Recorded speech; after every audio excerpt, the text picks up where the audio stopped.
अगर समाजवादी पार्टी की अब की बार कारपोरेशन में इतनी ताकत आ जाए कि बिना समाजवादी पार्टी के मेयर नहीं बने तो हम मुंबई का नक्शा बदल देंगे। एजुकेशन हो, कारपोरेशन के अंदर सड़क हो, बिजली हो, हॉस्पिटल हो, हेल्थ हो, इन सब चीज़ों के लिए हम लोगों ने पूरी तैयारी की, अपनी एक मैनिफेस्टो बना रहे हैं और लोगों के बीच में जा रहे हैं अपनी बातें लेकर के। और हमें पूरी उम्मीद है कि अब की बार हमें इतनी सीटें मिलेंगी कि हम मेयर बनाने में हमारा हिस्सा होगा। सर, समीर वानखेड़े के बारे में समाजवादी पार्टी ने कुछ नहीं कहा, तो आपका क्या बोलना है पूरे वाकये पे जो आर्यन खान के साथ? नहीं, बिल्कुल देखिए, ऐसा है कि समीर वानखेड़े की सब बातें सामने खुल के आ चुकी सामने।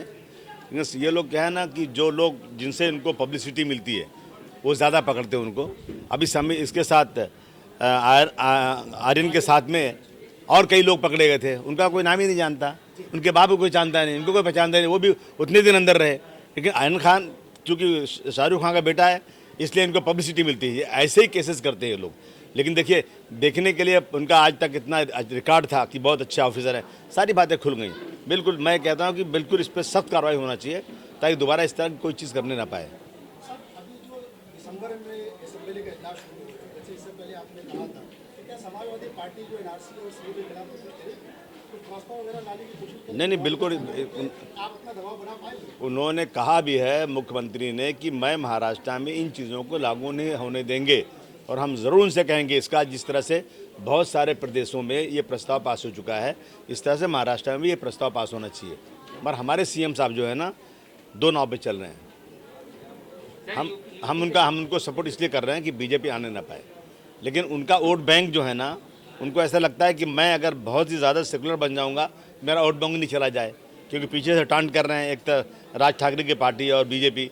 और अगर वो ज़्यादा अपने वोट बैंक की तरफ जाएंगे तो सरकार जाती है उनको बीच। जो चल रहे हैं, तो क्या आपको लगता है कि आने वाले असेंबली इलेक्शन में जो समाजवादी पार्टी वापस से इक़्तिदार में आएगी? 2012 से 17 तक जितना काम समाजवादी पार्टी ने यूपी में किया है उतना शायद आज़ादी के बाद किसी पार्टी ने नहीं किया है। अब लोगों को अफसोस है इस बात का कि हमने गलती की, जो झूठे वादों पर हमने वोट दे दिया। और अब जनता के अंदर एक बहुत ही आक्रोश है बीजेपी के खिलाफ। अभी उन्होंने देखिए, हिंदुत्व की बात करने वाले हमारे हिंदू भाइयों की लाशें शमशान घाट में लकड़ी जलाने के लिए नहीं है और गंगा जमुना में लाशें घूम रही हैं और कुत्ते खा रहे हैं उसको। अस्पताल नहीं है, लोग एम्बुलेंस नहीं है, लोग अपनी लाशों को साइकिल पर रिक्शे पे लेके जा रहे हैं। महंगाई बढ़ती जा रही है, लॉ एंड ऑर्डर की सिचुएशन ऐसी ख़राब है कि कोई घर से निकलेगा कब बचेगा, मार दिया जाएगा नहीं मालूम।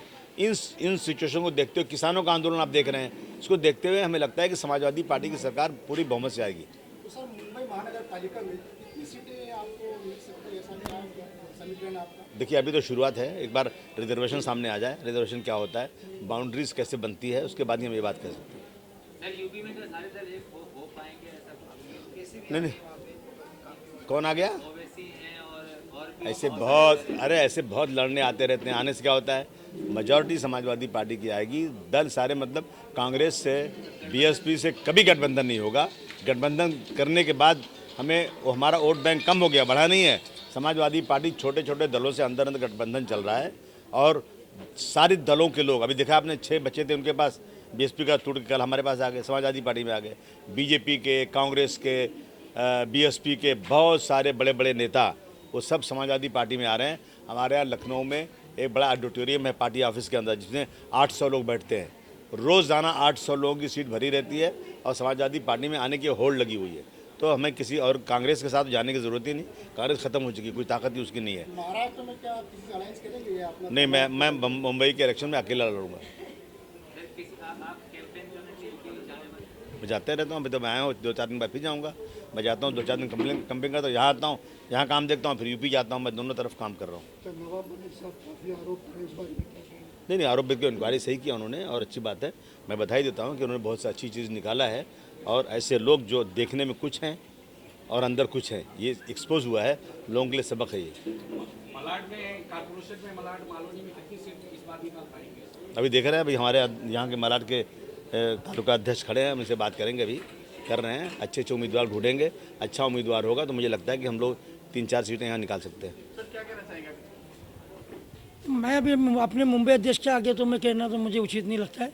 उन्होंने जो दिया है, हम मुंबई अध्यक्ष के आदेश पर ही काम करेंगे। आज की सभा के बारे में क्या उम्मीद है सर, आपको क्या कहना? जी, सभा तो मैंने कार्यकर्ता मेड़ावा लिया था और मुंबई अध्यक्ष जी का आदेश था, जिलाध्यक्ष का आदेश था, जिला निरीक्षक का आदेश था, तो हमने आदेश का पालन किया पार्टी को मजबूत करने के लिए। सर क्या रणनीति इस बार, क्या नया करेंगे, क्या हम लोग पब्लिक से क्या वादा कुछ हुआ है? नहीं पब्लिक साहब अपना मैनिफेस्टो पब्लिक को बताऊंगा मैं अभी, हम ये करने वाले हैं और पब्लिक को बोलेंगे पब्लिक की जाओ हमारे बारे। अभी बताया कि 3 से 4 सीट यहाँ पे बहुत अच्छी है और आपने देखा होगा हमेशा से कि मलाड मालोनी में अगर कांग्रेस के बाद सेकंड नंबर पे हमेशा कोई पार्टी आई तो वो समाजवादी पार्टी आई है। तो अब के हम लोग मैंने देखा है कि कई सालों से लोग यहाँ पे नेतागिरी कर रहे हैं, लेकिन आप काम की अगर बात करें तो गोवंडी में मैं रहवासी नहीं थी, लेकिन अबू आसिम आज़मी साहब का काम इतना ज़्यादा है कि सिर्फ उनके नाम पे मैं वहाँ पर जीत कर आई। तो मैं समझती हूँ कि इस तरीके से काम करने की ज़रूरत है और अभी हमारे गवंडी में बहुत ज़्यादा काम करने की ज़रूरत है। इसीलिए मैं आपके चैनल के माध्यम से मलाड मालोनी की जनता से अपील करूँगी कि अच्छे नगर सेवक लाइए, क्योंकि अगर सबसे करीब आपके कोई नेता होता है तो वो नगर सेवक, अगर आपका नगर सेवक अच्छा नहीं होगा तो आपके एरिया का आपका 5 साल नुकसान होगा, कोई किस्म का फ़ायदा नहीं होगा। पिछले टाइम देखा गया कि आपके लोग यहाँ पे इलेक्शन में फाइट कर रहे थे कारपोरेशन में, लेकिन आपके बड़े नेता नहीं आ पाते। अबू आसिम आज़मी साहब खुद ही नहीं आए थे। एक्चुअली ये हमारा दुर्भाग्य समझ लो कि हमेशा से यूपी के इलेक्शन और मुंबई महाराष्ट्र के इलेक्शन एक साथ आते हैं, तो कहीं ना कहीं हमारे एक ही अबू आसिम आज़मी साहब है जिन पे लोड बहुत ज़्यादा हो जाता है अप डाउन का।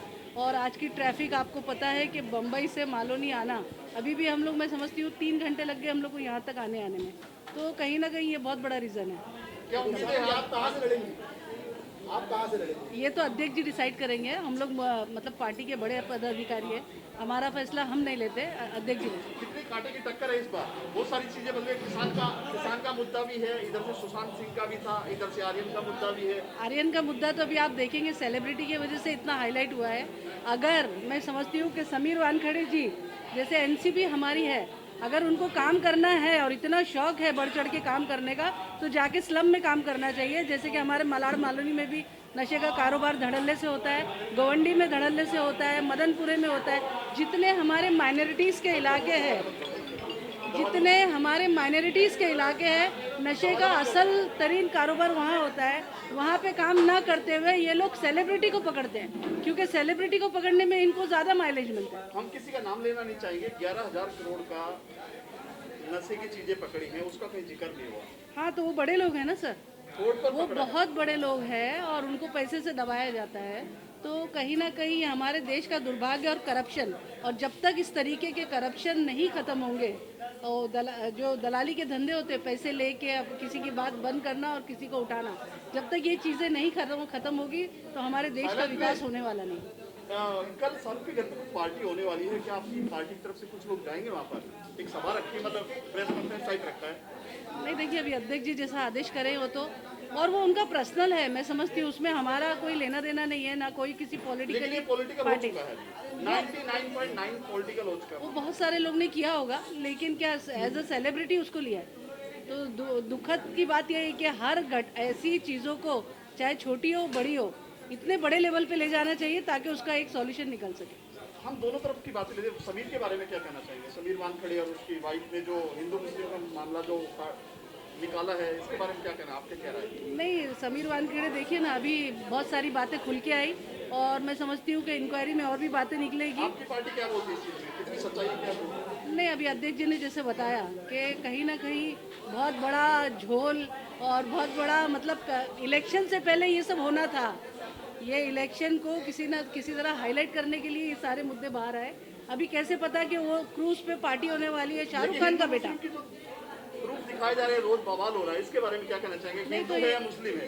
ये देखो, ये हिंदू मुस्लिम वाला खेल हमेशा से बीजेपी ने खेला है, समझे नहीं? तो कहीं ना कहीं अभी इलेक्शन से पहले ये कार्ड वो लोग भी खेलेंगे। Thank you.